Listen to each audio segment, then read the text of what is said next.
Hey, I've got something strange to show you. So I'm in the hotel room in China, in Guangdong, in Guangzhou, where we're doing the Canton Fair, and I was checking out down there. And I was like, what's this sort of thing down here? You know, what is this thing? So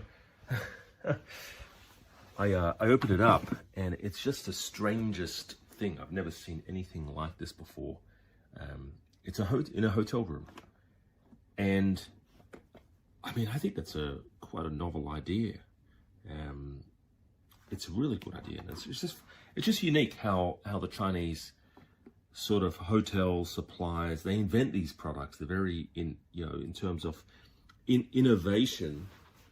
They're very innovative, right? With coming up with the product ideas. And I think this is actually quite unique, which is awesome. So I'm here for 2 days, 3 days or so. I'm here for a little flashlight down there as well. That's pretty cool. I'm here for I'm actually here for 3 nights, and I'm transferring to a different hotel for the Canton Fair. I'm here with a few clients as well, and a beautiful hotel room, really quite nice. And working here as well, working on my laptop, doing quite a few product launches while I'm here. And yeah, super duper excited.